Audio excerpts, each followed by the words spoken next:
Chief minister Balochistan Mir Sarfaraz Bugti साहब से। अस्सलाम वालेकुम मीर साहब। वालेकुम सलाम मालिक भाई, thank you for having me in your show. Sir एक चीज़ बताएं, बलोचिस्तान का हमें पता है इस वक्त बड़ी सवेर एक वेव चली हुई है टेररिज्म की। गवर्नमेंट भी उस पर बड़ा कुछ कर रही है। पिछले 40 घंटे बड़े भारी रहे। लेकिन मैं कल आपका एक बयान सुन रहा था, आपने एक प्रोग्राम में कहा कि बलोचिस्तान का मसला सियासी नहीं, इसका सिर्फ अस्करी हल है। बात यह है कि ये हमेशा से बलोचिस्तान पे एक ही बहस रही है कि बलोचिस्तान के बहुत से लीडरान कहते थे कि इसको सिक्योरिटी प्रिज्म से देखा जा रहा है, जबकि पॉलिटिकल है।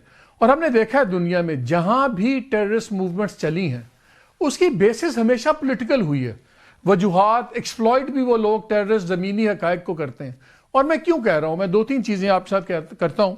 मसला अभी एक वीडियो चल रही है बशीर ज़ेब की, जो BLA के लीडर हैं, और कुछ लोग कह रहे हैं जी अफगानिस्तान की है, कुछ कहते हैं पाकिस्तान की, जैसे रेलेवेंट के कहा की है।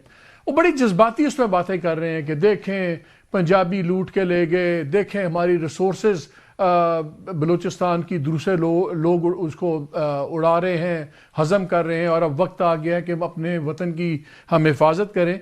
लेकिन वो बात गुर्बत की कर रहा है, वो बात रिसोर्सेज एक्सप्लॉयट करने की कर रहा है, वो बात इस्तेहसाल की कर रहा है, जिसको बिक रहा है सौदा उसका। अब किसके कहने पे कितने पैसे लेके कर रहा है वो एक अलग बात है, लेकिन आम आदमी की मैं बात कर रहा हूँ। मैं 2-3 फिगर्स आपके साथ कहता हूँ।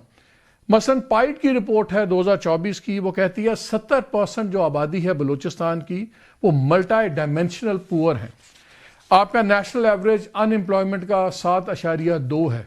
बलूचिस्तान में मिनिमम 12.5% से लेके ये 36% तक अनएम्प्लॉयमेंट है।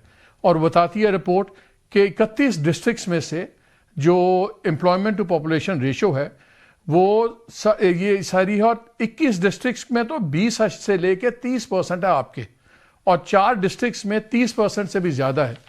जब एजुकेशन पे आते हैं, लिटरेसी रेट तो बलूचिस्तान का सबसे कम है बाकी तमाम सूबों से। अब अनएम्प्लॉयमेंट भी है, अब वहाँ पे गुर्बत भी है, वहाँ पे खानगी भी सबसे पीछे है। तो आप कैसे कहते हैं कि सियासी मसाइल नहीं है? ये एक्सप्लॉइट किए जा रहे हैं ना, तो एक्सप्लॉइट तो ऑन ग्राउंड रियलिटीज हो रही हैं। तो क्या जो आपका ये जाविया है बहुत, ये तो चीजों को और एग्रेशन की तरफ नहीं जाएगा? ये सब चीजें जो है ये अनपैरेलल्ड डेवलपमेंट है, और डिप्रिवेशन जो है ये सिर्फ बलूचिस्तान का मसला तो नहीं है, ये तो पूरे पाकिस्तान का मसला है। ये कॉम्प्लीमेंट जरूर करता है टेररिज्म को, but this is not the reason, because the one who is fighting वो इस प्रोपेगेंडा को एज अ प्रोपेगेंडा टूल इस्तेमाल करता है, और जो उसके लेजिटिमेट वॉइसेस यहाँ पीछे पाकिस्तान में है वो भी वायलेंस को रैशनलाइज करने के लिए ये सारे फिगर्स जो है वो आपके साथ शेयर करते हैं, मेरे साथ करते हैं, और पब्लिकली करते हैं, और उसकी बहुत ज्यादा एडवोकेसी करते हैं। देखिए ये रीजन नहीं है। अगर फॉर एग्जांपल ये मैं आज 2000 में जस्टिस नवाज मरी के, वैसे तो ये हैदराबाद साजिश केस से शुरू हुआ, 2 स्कूल ऑफ थॉट मर्ज हुए, एक नवाब खैबरश मरी का जिसका ख्याल था कि वायलेंस के जरिए पाकिस्तान को तोड़ेंगे, दूसरा मीर गौसपश बजिंजो का था जिनका ख्याल था कि पार्लियामेंट्री पॉलिटिक्स करेंगे, जमहूरी जदोजहद करेंगे और उससे बलूचिस्तान के राइट्स लेंगे। तो मेरा ख्याल है he proved himself right from his grave कि बलूचिस्तान को जो राइट्स मिले, चाहे वो 18th अमेंडमेंट हो, चाहे गाजी याकूब के बलूचिस्तान हो, ये सारी चीजें जो है वो उनको पार्लियामेंट से मिली है। आप वायलेंस को रैशनलाइज करने के लिए, जैसे मैंने आपको कहा, ये चीजें कॉम्प्लीमेंट करती हैं। गुड गवर्नेंस जो है वो स्टेट को कॉम्प्लीमेंट करेगी। रीजन फाइटिंग की ये नहीं है। अगर फॉर एग्जांपल इसको हम रीजन मान लेते हैं कि ये रीजन है कि जी लोग बरसर रोजगार नहीं है, लोगों के पास अस्पताल स्कूल नहीं है, तो 2000 में नवाब खैबरश मरी की गिरफ्तारी जस्टिस शहीद नवाज मरी के कत्ल के बाद जब हुई, जब उसके भाइयों ने उन पर FIR की, तो बलोच को याद आया, मैं तो फिर नाराज हूं, क्योंकि अपीसमेंट करके हम उनको अफगानिस्तान से खुद लेकर आए थे, हमारे C-130 उनको लेकर आए थे।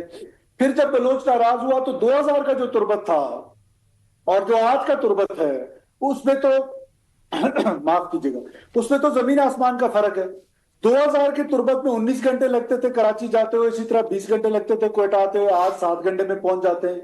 आज कौन सी सिविक फैसिलिटीज हैं, जो म्युनिसिपल सर्विसेज हैं जो वहां पर मौजूद नहीं है, colleges, universities, hospitals, airport. Turbat में तो इंसर्जेंसी खत्म हो जानी चाहिए थी, तुर्बत में तो वायलेंस खत्म हो जाना चाहिए था। So this is not the reason.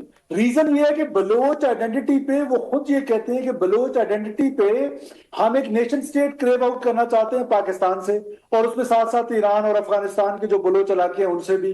अब वो क्योंकि उनको लेजिटिमेसी चाहिए, वायलेंस को रैशनलाइज करने की रीजन चाहिए, तो वो रीजन ये देते हैं कि ये अनपैरेलल डेवलपमेंट, जो डेवलपमेंट इस्लामाबाद में है, क्या वो मेरे और आपके हमसाये में सैदपुर विलेज है उसमें वो डेवलपमेंट है? जो डेवलपमेंट कराची में है क्या वो कश्मीर में है?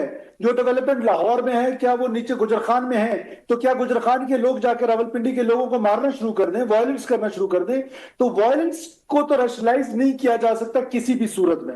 बाकी जहां तक उनकी बात है वो तो ये बातें करेंगे, हमने उनकी बात थोड़ी सुननी। हम रियासत है, जिम्मेदार रियासत है, डेवलपमेंट होनी चाहिए। अभी क्या असल प्रॉब्लम क्या है? प्रॉब्लम यह, जब मैं इसको कहता हूं मिलिटरीली है, पॉलिटिकल प्रॉब्लम तो तब होता कि बीएलए ने कोई एम्बुलेंस सर्विस शुरू की होती, बीएलए ने कोई टेरिटरी होल्ड की होती और उसमें वो बेहतर म्युनिसिपल सर्विसेज दे रहा होता, और हम इधर म्युनिसिपल सर्विसेज अच्छी नहीं दे रहे होते या स्कूल अच्छे ना बना रहे होते तो पॉलिटिकल मसला था।